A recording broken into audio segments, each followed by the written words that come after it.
भानगढ़ की सबसे बड़ी सच्चाई, एक ऐसी सच्चाई जो शायद किसी ने कभी देखी नहीं, या देखी तो वापस कभी बता नहीं पाए। क्या आप जानना चाहेंगे?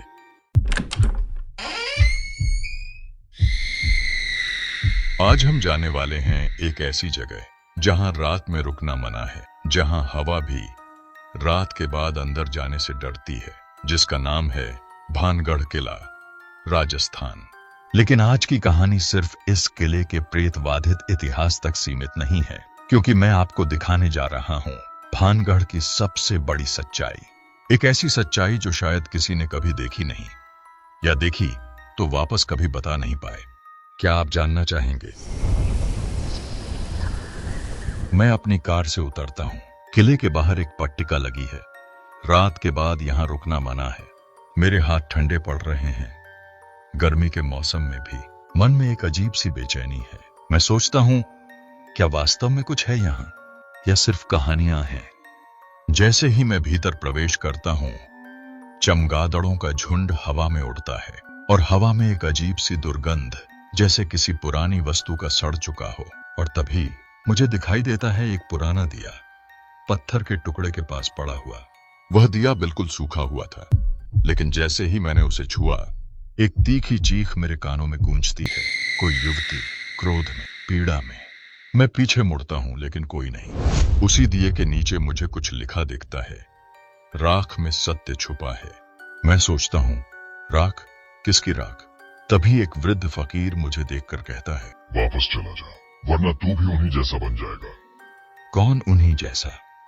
लेकिन वह उत्तर दिए बिना चला जाता है। उसी रात मैं एक स्थानीय व्यक्ति से मिलता हूं। नाम है रतन। रतन मुझे बताता है एक 300 वर्ष पुरानी कहानी। इस किले में एक तांत्रिक था, जगन बहेलिया। उसने एक रानी के प्रेम में एक शापित दिया बनाया, जिसमें उसकी आत्मा बंद हो गई। लेकिन जब रानी ने उसे ठुकरा दिया, उसने पूरा महल राख कर दिया, सबको जीवित जला दिया, और उस दिए में अपनी आत्मा बंद करके चला गया। मुझे लगता है यह सिर्फ कहानी है, लेकिन जब रतन मुझे एक मामले की फाइल देता है, मेरी रात की नींद उड़ जाती है। 1993 का पुलिस केस।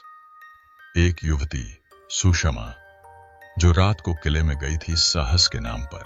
अगली सुबह उसकी आंखें निकाल ली गई थीं, और मुंह में वही दिया था। मुझे उस समय लगा, यह सिर्फ भूत नहीं, यह किसी अपराध का हिस्सा है, कोई तांत्रिक हत्या।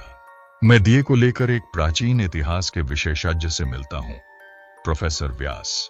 व्यास मुझे बताते हैं कि यह दिया अग्नि साक्षी तंत्र का भाग है। यह एक प्रतिबंधित तांत्रिक साधना है, जिसमें लोगों की आत्मा जलाकर दिए में बंद की जाती थी।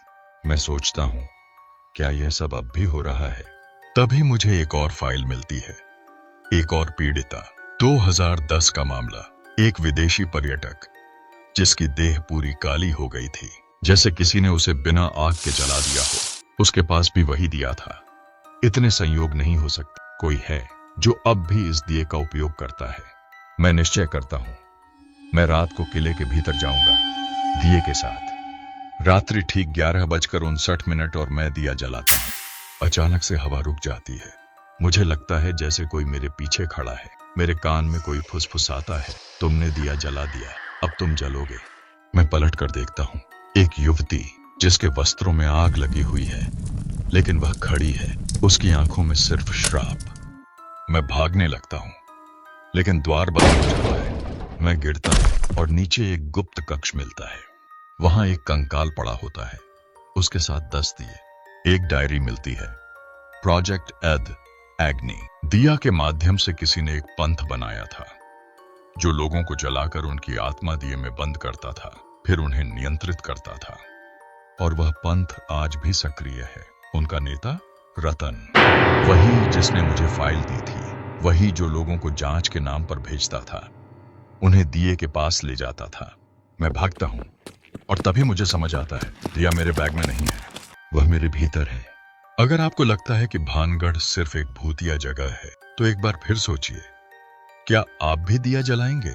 अगर आपने ये वीडियो यहां तक देखा, तो एक बात बताइए, क्या आप भी कभी भानगढ़ जाने का सोच रहे थे, या अब विचार बदल गया? वीडियो को लाइक करें, उन दोस्तों के साथ शेयर करें जो डरावनी कहानियों के शौकीन हैं। और यदि आप चाहते हैं और ऐसी सिहरन भरी अपराध से जुड़ी प्रेत कथाएं, तो चैनल को अवश्य सब्सक्राइब करें। मैं फिर मिलूंगा एक नए श्राप के साथ। तब तक के लिए दिया बुझाकर सोइए, वरना जलना तय है।